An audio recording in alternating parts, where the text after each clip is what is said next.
JP Astro ലൈഫിലേക്ക് എല്ലാവർക്കും സ്വാഗതം. ഇന്ന് നിങ്ങളുമായി പങ്കുവയ്ക്കുന്നത് ശുക്രൻ ഉച്ചരാശിയിൽ നിൽക്കുന്നു, ബുധൻ നീചരാശിയിൽ നിൽക്കുന്നു. അപ്പോൾ സ്വാഭാവികമായിട്ടും ബുധനെ സംബന്ധിച്ച ഫലം വളരെ മോശമായി തന്നെയാണ് നിലനിൽക്കുന്നത്. ഈ സാഹചര്യത്തിലാണ് ഈ മാർച്ച് ഏപ്രിൽ മാസങ്ങളുമായി ബന്ധപ്പെട്ട കുറേ ദിവസങ്ങൾ നീചരാശിയിൽ നിൽക്കുന്ന ബുധന് നീചഭംഗ രാജയോഗം അങ്ങനെ സംഭവിക്കുമ്പോൾ ചില രാശിക്കാർക്ക് മോശമായ അവസ്ഥയിൽ നിന്ന് വളരെ മെച്ചപ്പെട്ട ഒരു സാഹചര്യത്തിലേക്ക് മാറുന്നു എന്നതാണ് ഈ നീചഭംഗ രാജയോഗം കൊണ്ട് ഉദ്ദേശിക്കുന്നത്. ഇത് ഈ വീഡിയോയിൽ ചിങ്ങം കന്നി രാശിക്കാരെ സംബന്ധിച്ച് ഉള്ള ഫലവും അതുപോലെ തന്നെ ചിങ്ങം കന്നി ലഗ്നത്തിൽ ജനിച്ചവർക്കും ഈ നീചഭംഗ രാജയോഗത്തിൻ്റെ ഗുണം ലഭിക്കും. നമുക്ക് വീഡിയോയിലേക്ക് പോകാം. മാർച്ച് ഏപ്രിൽ മാസങ്ങളിൽ ബുധൻ നീചരാശിയിലായിരിക്കുമ്പോൾ നീചഭംഗ രാജയോഗം വരികയും അത് ചില രാശിക്കാർക്ക് അവരുടെ ജീവിതത്തിൽ ഗുണകരമായ മാറ്റം വരികയും ചെയ്യുന്നു. നീചഭംഗ രാജയോഗം എന്ന അവസ്ഥയുടെ തുടക്കം നീചത്തിൽ നിൽക്കുന്ന ബുധൻ്റെ ഫലം അനുഭവിച്ചു തുടങ്ങി അതിന് പിന്നീട് ഭംഗം വരികയും നീചഭാവം മാറി രാജയോഗപ്രദനായി ഭവിക്കുകയും ചെയ്യുന്നതാണ് നീചഭംഗ രാജയോഗം.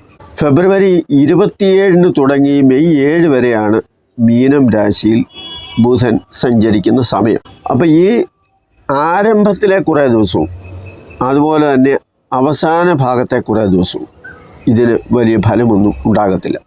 അതുകൊണ്ട് തന്നെയാണ് മാർച്ച് ഏപ്രിൽ മാസങ്ങൾ എന്ന് ഞാൻ പ്രത്യേകിച്ച് പറഞ്ഞത്.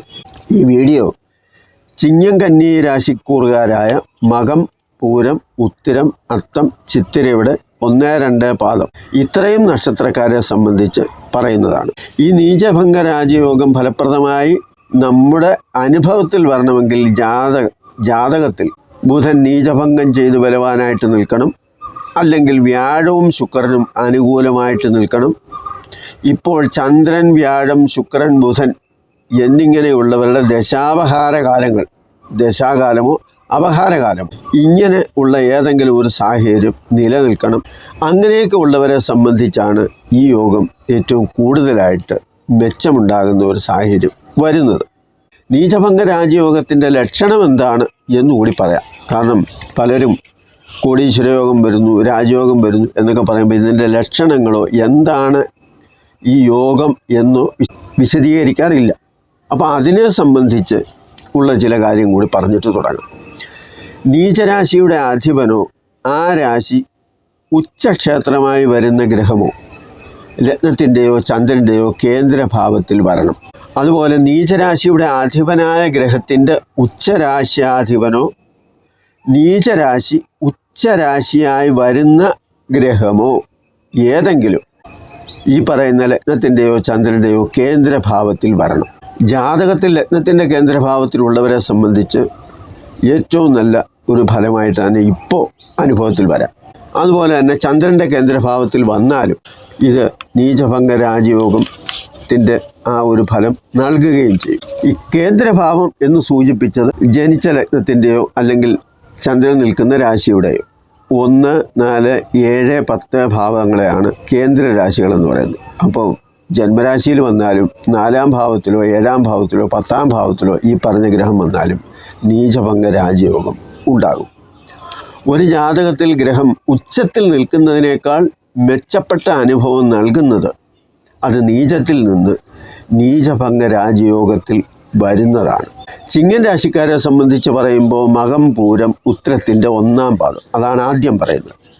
ഈ നക്ഷത്രക്കാർക്ക് ചിങ്ങം ലഗ്നമായി ജനിച്ചവർക്കും അഷ്ടമത്തിൽ നിൽക്കുന്ന ബുധൻ നീചത്തിലാവുമ്പോൾ അമ്മ, അമ്മാവൻ തുടങ്ങിയ ബന്ധുക്കളുമായി അകന്നു നിൽക്കുക, സത്യമല്ലാത്ത കാര്യങ്ങൾ പറയുക, സത്യത്തെ മറച്ചു വയ്ക്കുക, അതിൻ്റെ അർത്ഥം വരുന്നത് മറ്റുള്ളവരാൽ അപമാനിതനാവുക, സ്ത്രീകളുമായി അകന്നു കഴിയുക, അല്ലെങ്കിൽ അവരുമായി കലഹമുണ്ടാകുക, സാമ്പത്തികമായി നഷ്ടം വരിക, സാമ്പത്തിക പ്രതിസന്ധി ഉണ്ടാവുക, വിദ്യാഭ്യാസം തടസ്സപ്പെടുക, അല്ലെങ്കിൽ അതുമൂലം വലിയ മെച്ചമുണ്ടാകാതെ വരിക. ഇങ്ങനെ മോശമായ അവസ്ഥയെ സൂചിപ്പിക്കുന്നതാണ് നീചരാശിയിലെ ബുധൻ്റെ സ്വഭാവം. നീചരാശി അല്ലാതെ ബുധൻ അഷ്ടമത്തിലാണ് നിൽക്കുന്നതെങ്കിൽ ഈ പറഞ്ഞ ഫലമൊന്നുമല്ല, വളരെ മെച്ചപ്പെട്ട ഫലമാണ് അഷ്ടമത്തിലെ ബുധൻ നൽകുന്നത്. നല്ല വിദ്യാഭ്യാസം, തൊഴിൽപരമായ സാഹചര്യം, സാമ്പത്തികമായ ഗുണം, ഇതെല്ലാം അഷ്ടമത്തിലെ ബുധൻ നൽകും. ഇവിടെ സംഭവിച്ചെന്താണെന്ന് ചോദിച്ചാൽ അഷ്ടമത്തിലെ ബുധൻ നീചനായിപ്പോയി എന്നതാണ്. ചിങ്ങൻ രാശിക്കാരെ സംബന്ധിച്ച് നീചരാശിയായ മീനൻ രാശിയുടെ അധിപൻ ആരാണെന്ന് ചോദിച്ചാൽ അത് വ്യാഴമാണ്.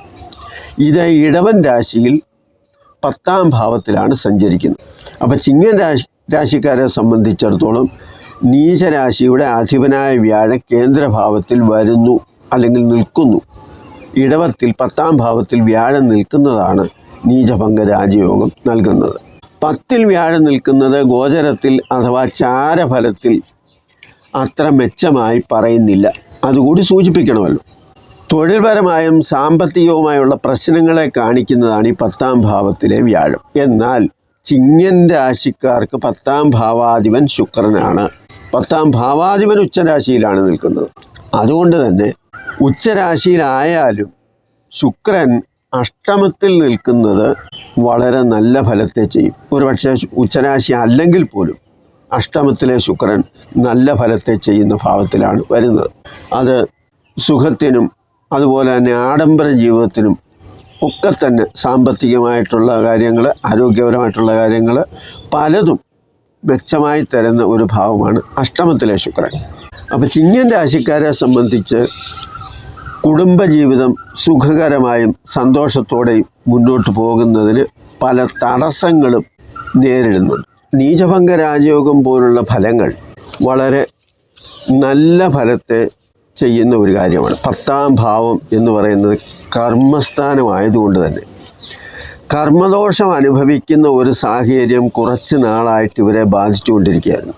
എന്ത് ചെയ്താലും അതിന് തക്ക ഒരു മെച്ചമുണ്ടാകാത്ത ഒരു സ്ഥിതിയും, നല്ല കാര്യങ്ങൾ ചെയ്താലും അത് പലപ്പോഴും മോശം അനുഭവം തരുന്ന ഒരു സാഹചര്യവും, തൊഴിൽപരമായും സാമ്പത്തികമായും പല പ്രശ്നങ്ങൾ നിലനിൽക്കുകയും ചെയ്യുന്ന അവസ്ഥയിൽ കടബാധ്യത, തൊഴിൽ നഷ്ടം, വിദ്യാഭ്യാസം ഉള്ളവർക്ക് പോലും അതിനനുസരിച്ചുള്ള തൊഴിൽപരമായ ഉയർച്ച ഉണ്ടാകാതെ ബന്ധുക്കളുടെയും സുഹൃത്തുക്കളുടെയും വിമർശനവും പരാതിയുമൊക്കെ ഉണ്ടാകുന്ന ഒരു സാഹചര്യം, അതുപോലെ തന്നെ ഉന്നത വിദ്യാഭ്യാസത്തിന് പല തടസ്സങ്ങൾ, ഇങ്ങനെയൊക്കെയുള്ള ഒരുപാട് സാഹചര്യങ്ങളിലൂടെ കടന്നു പോകുമ്പോഴാണ് ഇതൊക്കെ ഒന്ന് മാറി ഒരു മെച്ചപ്പെട്ട ഒരവസ്ഥയിലേക്ക് ഈ നീചഭംഗ രാജയോഗം എത്തുന്നത്. നീചഭംഗം പഠനവും തൊഴിൽപരമായ മെച്ചവും സാമ്പത്തികമായ പുരോഗതിയും ആരോഗ്യ സംബന്ധമായ പ്രശ്നം മൂലം ബുദ്ധിമുട്ടുള്ളവർക്ക് അതിൻ്റെ സാഹചര്യം എന്താണ് എന്ന് ചോദിച്ചാൽ ചന്ദ്രൻ്റെ 10ാം ഭാവത്തിൽ വ്യാഴം വരുമ്പോൾ അതിനെ കേസരി യോഗം. ഈ കേസരി യോഗം എന്താണെന്ന് ചോദിച്ചാൽ അത് വലിയ രാജയോഗം എന്നൊക്കെ പറയുന്നുണ്ടെങ്കിലും ആരോഗ്യപരമായി കുറച്ച് മെച്ചം വരിക, ആയുസ്സിനെ വർദ്ധിപ്പിക്കുക, അതുപോലെ തലയെടുപ്പോടുകൂടി മുന്നോട്ട് പോവുക, ഇത്രയൊക്കെ ഉള്ളൂ അതിൻ്റെ ഫലം പ്രധാനമായിട്ടും പറയാം. അപ്പോൾ അങ്ങനെയൊക്കെ ഉള്ള ഒരു സാഹചര്യം കൂടി ഈ ചിങ്ങൻ രാശിക്കാരെ സംബന്ധിച്ചിടത്തോളം 10ാം ഭാവത്തിൽ നിൽക്കുന്ന വ്യാഴം തരുന്നു എന്നാണ്. അപ്പോൾ തൊഴിൽപരമായി വളരെയേറെ മോശവും കഷ്ടതയും സാമ്പത്തികമായ ബുദ്ധിമുട്ടുകളും ഒക്കെ അനുഭവിച്ചുകൊണ്ടിരുന്നവരെ സംബന്ധിച്ചിടത്തോളം അതിന് ഒരു വലിയ മാറ്റം വരുന്ന ഒരു ഘട്ടമായിട്ട് നമുക്കിവിടെ കാണാൻ സാധിക്കും. അതാണ് ചിങ്ങൻ രാശിക്കാരെ സംബന്ധിച്ചും ഏറ്റവും എടുത്തു പറയേണ്ട കാര്യം. ഇനി കന്നിരാശിക്കാരുടെ കാര്യം നോക്കുമ്പോൾ, കന്നിരാശിക്കാരെന്ന് പറയുമ്പോൾ ഉത്തരത്തിൻ്റെ 2, 3, 4 പാദങ്ങൾ, അത്തം ചിത്രയുടെ 1, 2 പാദങ്ങൾ. ഈ രാശിക്കാരെ സംബന്ധിച്ചിടത്തോളം 7ലെ ബുധനാണ് നീചത്തിൽ വരുന്നത്. അപ്പോൾ 7ാം ഭാവം എന്ന് പറയുമ്പോൾ സ്വാഭാവികമായിട്ടും വിവാഹം, ദാമ്പത്യം, ഭാര്യ ഭർത്താവ്, ആഗ്രഹങ്ങൾ, കുടുംബജീവിതം, സഞ്ചാരം, സ്വഭാവം, കൊടുക്കൽ വാങ്ങൽ, അതായത് ക്രയവിക്രയം, ഇങ്ങനെ പല കാര്യങ്ങളെയും സൂചിപ്പിക്കുന്ന ഒരു ഭാവമാണ് ഈ 7ാം ഭാവം. നീചനായ ഗ്രഹം നിൽക്കുന്ന രാശി 7ലെ ബുധൻ കലഹത്തെയും കൂടി സൂചിപ്പിക്കുന്നതായതുകൊണ്ട് തന്നെ കുടുംബജീവിതം സുഖകരമായും സന്തോഷത്തോടെയും മുന്നോട്ട് കൊണ്ടുപോകുന്നതിന് പല തടസ്സങ്ങളും നേരിടും. പരസ്പരം യോജിപ്പില്ലാതെ ചിലർ അകന്നു കഴിയുന്നു. ചിലർക്ക് പങ്കാളിയുടെ ആരോഗ്യ പ്രശ്നം മൂലം വിഷമിക്കേണ്ട ഒരു സ്ഥിതി വരുന്നു. ബുധൻ ബന്ധുക്കളെയും സുഹൃത്തുക്കളെയും ഒക്കെ സൂചിപ്പിക്കുന്നതായതുകൊണ്ട് തന്നെ അവരുമായി പല കാര്യത്തിലും അഭിപ്രായ വ്യത്യാസവും കലഹവും ഉണ്ടാകുന്നു. ബുദ്ധിമോശം മൂലം പല പ്രശ്നങ്ങളും വരികയും ചെയ്യുന്നു. വിദ്യാഭ്യാസ സംബന്ധമായി പല വീഴ്ചകളും സംഭവിക്കുന്നു, അല്ലെങ്കിൽ പരാജയം സംഭവിക്കുന്നു. പല ആവശ്യത്തിനും മറ്റുള്ളവരിൽ നിന്ന് വാങ്ങിയ സാമ്പത്തികമായ ബാധ്യതകൾ, അല്ലെങ്കിൽ ലോണോ മറ്റോ എടുക്കുന്ന കടബാധ്യത, ഇതൊന്നും തിരിച്ചടയ്ക്കാൻ പറ്റാത്ത അല്ലെങ്കിൽ തിരിച്ചു കൊടുക്കാൻ പറ്റാത്ത ഒരു സാഹചര്യത്തിൽ സാമ്പത്തിക പ്രശ്നമായിട്ട് ഇതൊക്കെ നിലനിൽക്കുന്നു. ചിലരെ സംബന്ധിച്ച് പറയുമ്പോൾ മറ്റുള്ളവരെ അവരുടെ പ്രയാസം കണ്ട് സഹായിച്ചവർക്ക് ആ സഹായം തിരിച്ച് ലഭിക്കാൻ പറ്റാത്ത ഒരു സാഹചര്യം, അല്ലെങ്കിൽ കൊടുത്ത കാശ്, അല്ലെങ്കിൽ കൊടുത്ത സ്വർണം, പണം, വസ്തു എന്തായാലും അത് തിരിച്ച് കിട്ടാൻ ഉള്ള ഒരു ബുദ്ധിമുട്ട്, അല്ലെങ്കിൽ അത് നഷ്ടപ്പെടുമോ എന്നുള്ള ആശങ്ക. ഇനി വിവാഹ സംബന്ധമായ കാര്യമെടുത്താൽ, വിവാഹ സംബന്ധമായ കാര്യത്തിൽ തീരുമാനമാകാതെ വരുന്ന ഒരു സാഹചര്യം, എത്ര ആലോചന വന്നാലും ഒന്നും നേരെ ചൊവ്വേ മുന്നോട്ട് പോകാത്ത സാഹചര്യം, ദമ്പതിമാരെ തമ്മിലുള്ള മാനസിക പ്രശ്നം, അതുകൊണ്ട് തന്നെ ബന്ധുക്കളുടെ ഇടയിൽ ചില ഭിന്നതകൾ വരിക, പരസ്പരം പഴിചാരുന്ന അവസ്ഥ വരിക, ഇത്തരം പലവിധ പ്രശ്നങ്ങൾ നേരിടുന്ന സാഹചര്യത്തിലാണ് 9-ൽ വ്യാഴം സഞ്ചരിച്ചിട്ട് കൂടി, 9-ലാണല്ലോ വ്യാഴം സഞ്ചരിക്കുന്നത്, എന്നിട്ടും കാര്യമായ ഗുണമൊന്നും ഈ കന്നിരാശിക്കാർക്ക് ഉണ്ടാകുന്നില്ല. അങ്ങനെ ഒരവസ്ഥയിലാണ് ഇപ്പോൾ നീചഭംഗ രാജയോഗം വന്ന് ഇതിനെല്ലാം ഒരു മാറ്റം വരുന്നത്. 7-ൽ ശുക്രൻ നിൽക്കുന്നത് ചാരവശാൽ നല്ല ഫലത്തെ സൂചിപ്പിക്കുന്നില്ല, അത് കലഹത്തെ ഉണ്ടാക്കും എന്നുള്ള സൂചന തരുന്നുണ്ട്. ഇവിടെ 2-ാം ഭാവാധിപനും ഭാഗ്യാധിപൻ അല്ലെങ്കിൽ 9-ാം ഭാവാധിപനുമാണ് ശുക്രൻ. അത് ഉച്ചരാശിയിൽ നിൽക്കുമ്പോൾ 7-ാം ഭാവാധിപനായ വ്യാഴം ഭാഗ്യസ്ഥാനത്തുകൂടി വരുന്നതുകൊണ്ട് ഇത് നല്ല ഫലത്തെ തരും. ഇതുകൂടാതെ നീചനായ ഗ്രഹം നിൽക്കുന്ന രാശി ഉച്ചക്ഷേത്രമായി വരുന്നതും ശുക്രനാണ്. അപ്പോൾ ശുക്രൻ കേന്ദ്രഭാവത്തിൽ, അതായത് 1, 4, 7, 10 ഭാവത്തിലാണല്ലോ വരുന്നത്. അപ്പം നീചഭംഗ രാജയോഗം എന്ന് പറയുമ്പോൾ ഇവിടെ 7-ൽ ഉച്ചരാശിയിൽ നിൽക്കുന്ന ശുക്രൻ്റെ ഗുണം തന്നെയാണ് നമുക്ക് പ്രധാനമായും പറയേണ്ടി വരുന്നത്. കന്നിരാശിക്കാർക്ക് നീചഭംഗം വരുത്തുന്ന ശുക്രൻ ഉന്നതരായ വ്യക്തികളുടെ സഹായം ലഭിക്കാനും, സ്ത്രീകൾ മൂലം പല മെച്ചപ്പെട്ട കാര്യങ്ങളും നടക്കാനും, സാമ്പത്തികമായ പ്രശ്നങ്ങൾക്ക് കുറേയെങ്കിലും പരിഹാരം കണ്ടെത്താനും, വിവാഹം ആലോചിച്ചിട്ടും തീരുമാനമാകാതെ കിടക്കുന്നവരെ സംബന്ധിച്ചിടത്തോളം അതിനൊക്കെ ഒരു തീരുമാനമാകാനും, നല്ല വിവാഹബന്ധമൊക്കെ ഉണ്ടാകാനുള്ള സാഹചര്യവും, അതുപോലെ തന്നെ വിവാഹിതരായിട്ടും അകന്നു കഴിയുന്നവരെ സംബന്ധിച്ചിടത്തോളം അവരെ കൂട്ടിയോജിപ്പിക്കാനുള്ള ചില സാഹചര്യങ്ങൾ തെളിഞ്ഞു വരുന്നതും,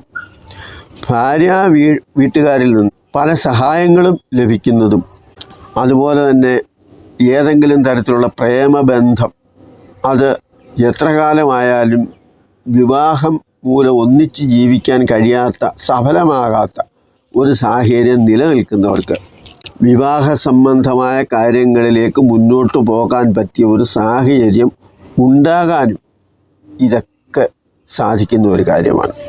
അതുപോലെ തന്നെ ഏതെങ്കിലും വിധത്തിൽ ചെറിയ ഭിന്നത മൂലമൊക്കെ അകന്നു കഴിയുന്ന ദമ്പതിമാരുണ്ടെങ്കിൽ അവർക്കും ഒന്നിക്കാനുള്ള ഒരു സാഹചര്യവും കൂടി വരുന്നു. വിദ്യാഭ്യാസ സംബന്ധമായ പ്രശ്നങ്ങൾ നിലനിൽക്കുന്നവരെ സംബന്ധിച്ച് അതിനും ഒരു പരിഹാരമൊക്കെ ഉണ്ടാകുന്നു എന്നതാണ്. തൊഴിൽ സംബന്ധമായ കാര്യം, വിദ്യാഭ്യാസപരമായ കാര്യം, ജോലി, വിവാഹം എന്നീ കാര്യങ്ങളിലൊക്കെ അതൊക്കെ പ്രതീക്ഷിക്കുന്നവർക്കും അത്തരം കാര്യങ്ങൾ ആവശ്യമായിട്ടുള്ളവർക്കുമൊക്കെ അതിനൊരു സാഹചര്യം, അനുകൂലമായ ചില തീരുമാനങ്ങൾ എടുക്കാനും അത് പ്രാവർത്തികമാക്കാനും ഒക്കെ പറ്റുന്ന ഒരു സാഹചര്യം ഈ 2 മാസക്കാലത്തിനിടയിൽ ഉണ്ടാകാം എന്നതും ഇതിനെ സൂചിപ്പിക്കുന്നുണ്ട്. അങ്ങനെ മോശമായിരുന്ന പല കാര്യങ്ങളിലും മോശമല്ലാത്ത ഒരു മെച്ചമായ അനുഭവം പലരുടെയും ജീവിതത്തിൽ വന്നുകൂടാവുന്ന ഒരു കാലഘട്ടമാണ് ഈ മാർച്ച് ഏപ്രിൽ മാസം എന്ന് പറയുന്നത്. ഇവിടെ മാർച്ച് ഏപ്രിൽ മാസം എന്ന് പറയുമ്പോൾ ഫെബ്രുവരി 27-ാം തീയതി ബുധൻ നീചരാശി പ്രവേശിക്കും. എന്നാൽ തുടക്കം ആ നീചരാശിയുടെ സ്വഭാവം തന്നെയായിരിക്കും കാണിക്കുക. കാരണം നീചഭംഗ രാജയോഗം എന്ന് പറയുമ്പോൾ നമ്മുടെ ജീവിതത്തിൽ അനുഭവത്തിൽ നീചമായ ഒരവസ്ഥയിലൂടെ മുന്നോട്ട് പോകുമ്പോൾ അതിന് ഭംഗം വരികയും പിന്നീട് ആ ജീവിതം അല്ലെങ്കിൽ ആ ഫലം മെച്ചമായി അത് രാജയോഗപ്രദമായി ഭവിക്കുകയും ചെയ്യുന്നു എന്നുള്ളത് തന്നെയാണ് ആ വാക്കിൻ്റെ തന്നെ അർത്ഥം.